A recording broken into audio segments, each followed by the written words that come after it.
Hey, this is Henry Penix, the business fighter, coming to you again with a podcast that I think you guys are going to love. I just found out that the guy that I'm interviewing is also a boxer. He's also kind of fought his way up. Doesn't do that for a living, but he's had enough of it in his life to know what I was talking about. He's come out with a great new book called The Art of Persuasion. He mixes it with a little soul in there. I've heard we're going to find out about that, find out about kind of where he's come from, where he's going to. And like I've done with all my guests, I ask them to drop 2 or 3 golden nuggets during our conversation that will change your guy's life. I have a feeling you're going to love this podcast. With no further introduction needed, I'd like to present to you guys Jason Harris. Jason, thanks so much for being here. Thanks for having me. I'm psyched to be here. It's going to be fun. Yeah, cool. So am I. So we got to talk a little bit. I found out that you boxed some as well, and you've got this awesome book coming out that's launching in all these countries. What kind of led you up to want to do that? We didn't get a chance to get into your background too much. Yeah, sure. Kind of what gave you the incentive to get there? So I've been running an advertising agency. I run an advertising agency. It's called Mekanism. With Okay. K. The K, yeah, I saw that. CH, yeah. Okay. We tried to get Mekanism.com with a CH, but it was taken. So we just changed it to a K instead of trying to find a new name. You didn't want to spend $500,000 for it? I didn't want to do that. When we were starting out, you know, what it's like when you start a business, you're counting every penny. But we started that business about 13 years ago, and grown it. We have 4 offices, 200 employees, and we're an independent creative agency. We do brands like Peloton, Ben & Jerry's, Charles Schwab, Miller Coors, brands like that. Have a lot of clients. Congratulations. Thanks. And so about 3 years ago, I started on this journey to write a book because I had realized what had helped me make the business successful was kind of debunking a lot of the typical selling ideas that you think of as golden rules. And I had a little bit of a different way of working to both attract and maintain clients. And in working in advertising, you're sort of at the top of the pyramid for persuasion because you have to persuade clients to buy your ideas that might be right. Then you have to turn around and put those ideas out there and persuade consumers to buy your products or services. And so I thought mixing advertising and what made me, fairly successful as an entrepreneur, if I could encapsulate that into sort of principles and habits that would be broad-based for anyone who has a business or wants to start a business, I thought that I could create a book out of it. So that's sort of what started my journey 3 years ago. So I love this, and I love that you said that, because what you just said to me, this is how I heard what you just said. I put 13 years into killing it. I've got these huge clients like Coors, all the guys that you just listed. Yeah. And now I put everything that I've learned into a book. And instead of somebody having to go to the school of hard knocks for 13 years, you've summarized what some of that stuff's going to be. And I also heard about 3 or 4 golden nuggets that we could pull out of that book. Oh, sweet. That would be like awesome for my audience to hear, man. And if you would do us the privilege of doing that, what would be one of the, I'm going to ask you this 3 times, but for the first one, what's the first takeaway that you could say could really help somebody maybe in business, trying to grow their business, trying to brand themselves or their business? Like, what's that first golden nugget?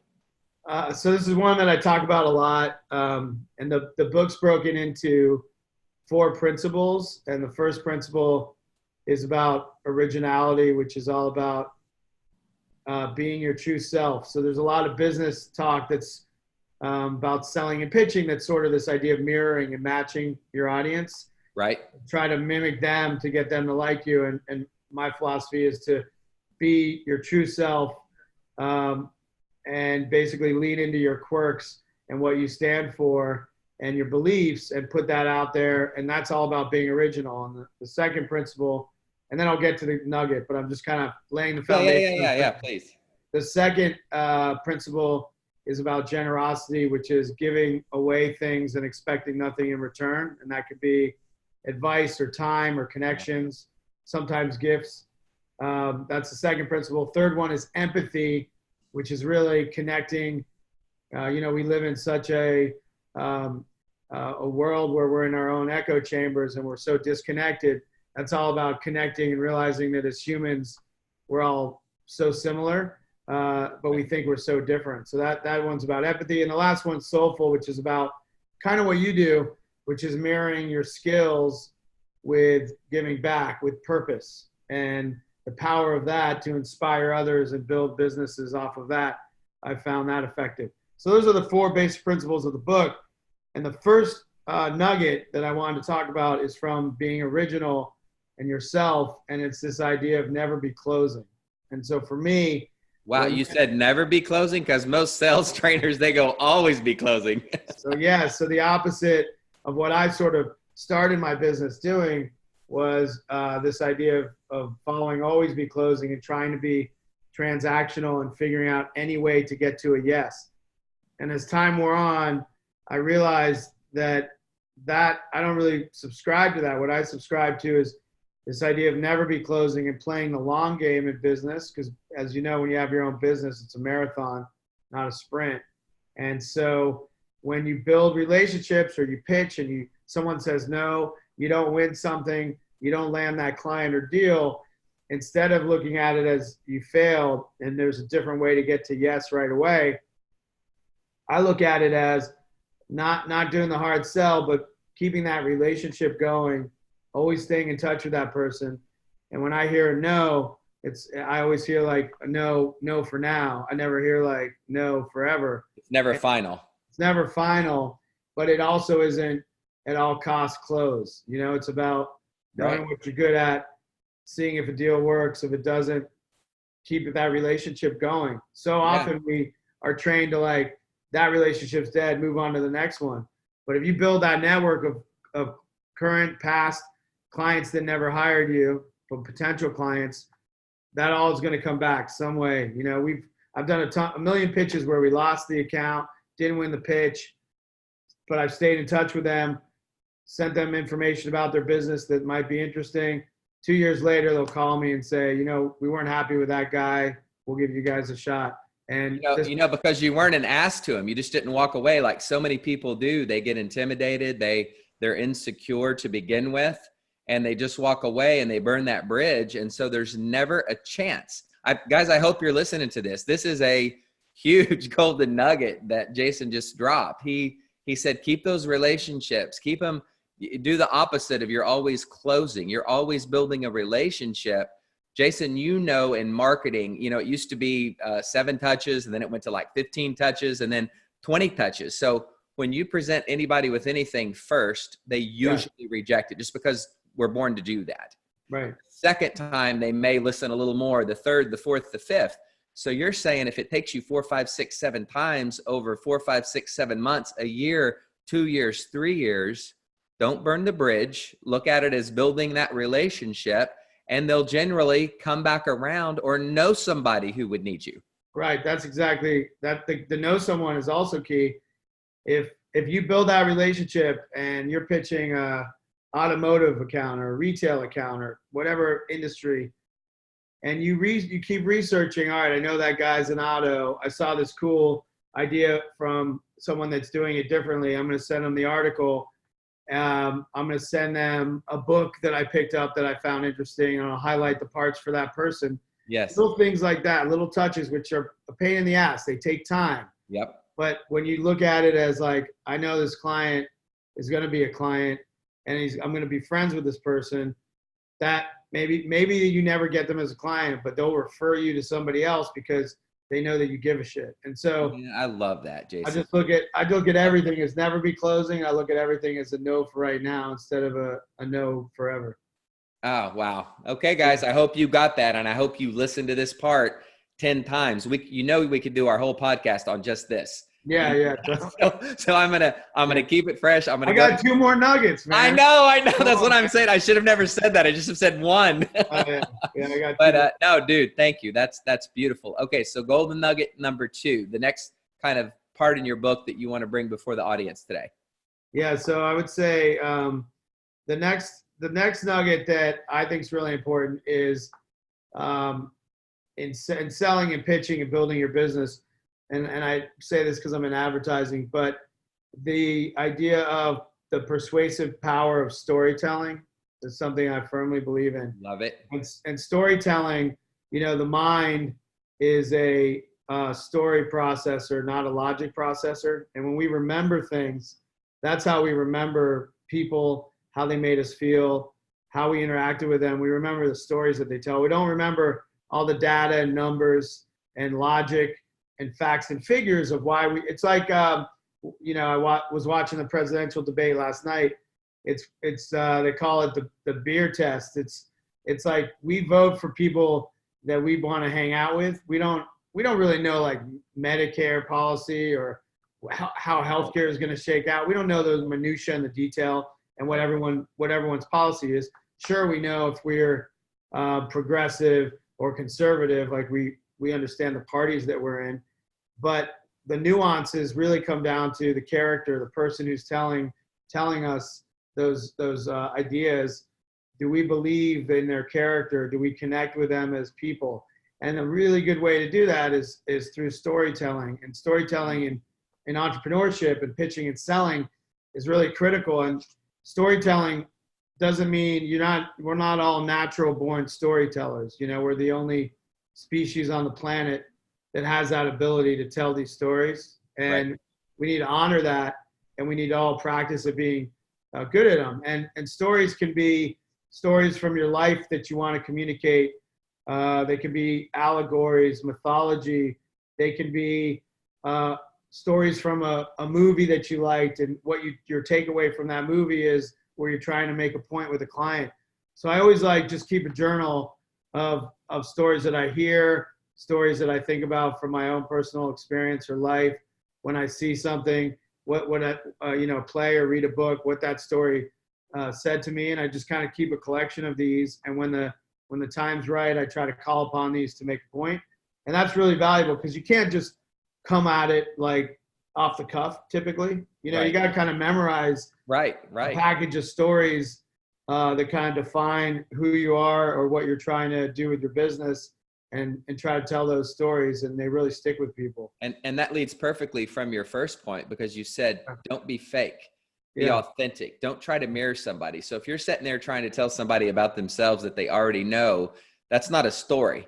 If you're not being fake and you're being yourself, along with all the quirks and the bumps and the bruises and the warts, and you come out with a cool story like that, that's going to distinguish you from 99% of the other guys who are just trying to mirror their client to win. And you're going to stand out even more because you told the story and you weren't being fake. It was about you. It was something from your own perspective, even if it's outside of the box.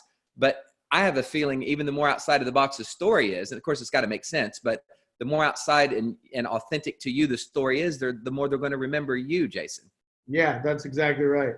And I think Henry, the other point of the story telling idea is that when you do stand out and when you are memorable, it builds relationships with other people because you're being vulnerable. You're sharing a piece of you, something that you're interested in. You're opening the kimono to say you bond with them. Yeah, you bond with them. And when you're just I like golf too, and this is my favorite place to play, and you're just kind of doing small talk. Or I hate golf. You remember the time I broke that 9-iron over the tree, whatever it is, being yourself, but to relate to them. Yeah. No, so dude, I get it. That's wow. Like I used to go, well, I lived in California for a while. This is something I talk about in the book, but I used to go like wine tasting with clients in like Napa and Sonoma and stuff. Right. With friends and clients. And I really pretended to like wine. And like I tried to memorize like different varietals and where they were from and what they taste like. But I hate wine. Like I don't drink it. I drink like vodka or tequila, but I like faked it. Like I was in Northern California. I thought I had to like wine. I thought that was like a thing. And then I realized, man, I'm just like lying and I don't enjoy it and I'm trying to like fake it. And now I just like tell everyone, no, I'm not, to take my wine glass. I don't drink wine. Yeah, yeah. You know, and Yeah, you're enough in yourself to say yeah, that. it's a small example, but an important one that really do you, and people will respect that, you know? Yeah, no, wow. I love that. And I've said that in another way to people. And that is so, so true. Okay, guys, listen, Henry, the business fighter, Jason Harris, we are killing it today already. We're All only right. on golden nugget number 2. Oh, I wish shit. I would have stopped with 1 because we still could have been talking about that, but it's Yeah. going to make you go buy his book. He's got a book with these things in it. And I hope you guys go out, check him out, find him on social media. We've still got one more nugget to go, but Jason, how do people get a hold of you real quick? Just fill them in, because I always get this question and sometimes I forget to ask. So Yeah, sure. I'm on the website for the book is just thesoulfulart.com. okay. And you can find me at Jason_Harris and on Twitter and Instagram. Those are kind of the main ways Cool. To reach me. Perfect. Perfect. Okay. Right. Number 3, man. Shit, we're rolling into number 3. Yeah. Golden Nugget 3. Golden Okay. nugget number 3. So Golden Nugget number 3, which I know you believe in because we talked about this before the podcast, but it's this idea of at any level, whether you're starting a business or you've got a successful business, you're trying to scale, whatever level you're at, this idea of adding some soulfulness and adding an element of giving back to people.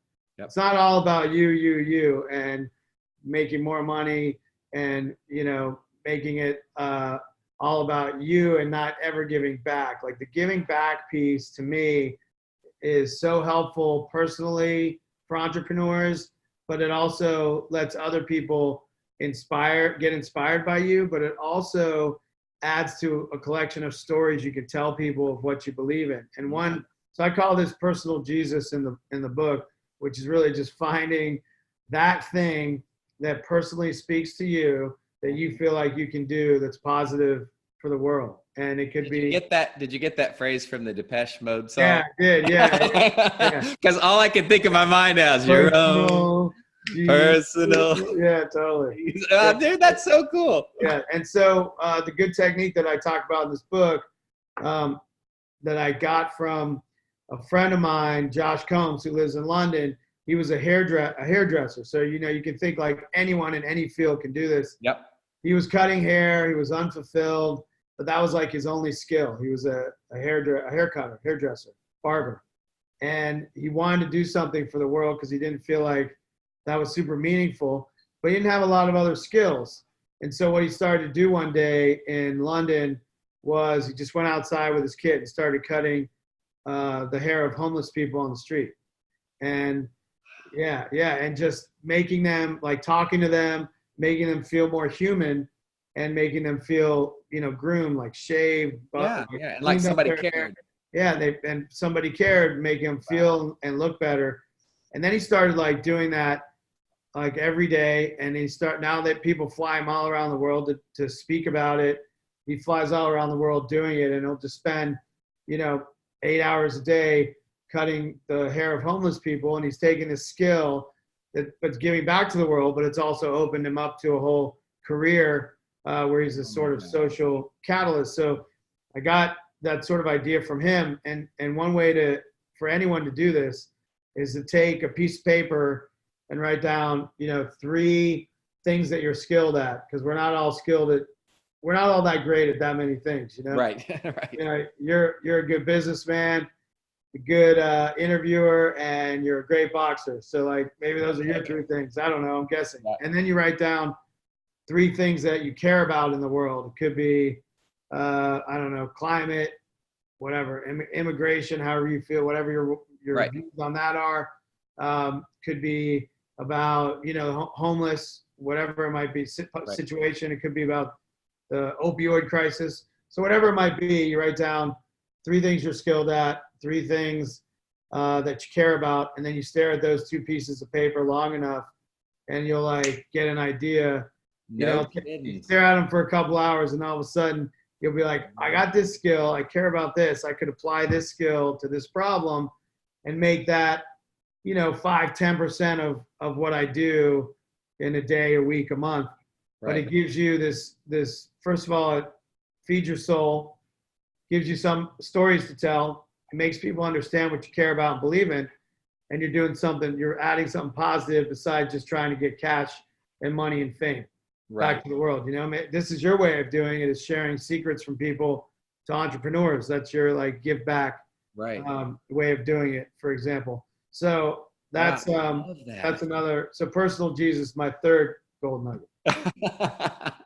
And when I read your book, I haven't yet, but I'm going to get it. When I get to that chapter, that song's going to be banging in my head. No, but I love that. I was talking to somebody the other day, and they said you make a living from what you get. You make a life from what you give. So true. And I love that, man. I can tell your own soulfulness. You're Thank cool, you're calm, you're collective, you're like, I know there's a lot in there, man. And I know we've only touched on a little. I told you this time would fly. It's already toward No the way, really? Damn. Yeah, dude. Right. I want people, if you guys will, to please get a hold of Jason Harris. Go get his book. Look him up online. The Soulful Art of Persuasion. Love it. There's a picture right here he's holding up for you guys looking on YouTube. If you can't see it, if you're on iTunes, The Soulful Art of Persuasion. Go on. Is it on Amazon and all the normal outlets like that, or how do you best sell it? Amazon, Barnes and Noble, Everywhere. yeah. Penguin, like a major publisher, picked it up. So this is a big deal, guys. We've been graced with his presence, and I feel so honored to have met you and to have talked to you. And thank you so much for leaving these 3 golden nuggets. You've got 103 in there, I know, but thank you for leaving these 3 for my audience. And man, I wish you the best. I hope we get to talk further. I know next time I'm in New York, I want to meet up and that'd be awesome. Hang out a little bit, man. This is too good. Hey, it was a blessing to be on your show. I really appreciate it. Thank you so much. Okay, I'm going to sign off here. Henry, the business fighter, Jason Harris. This will drop just very, very soon. Check it out. All right.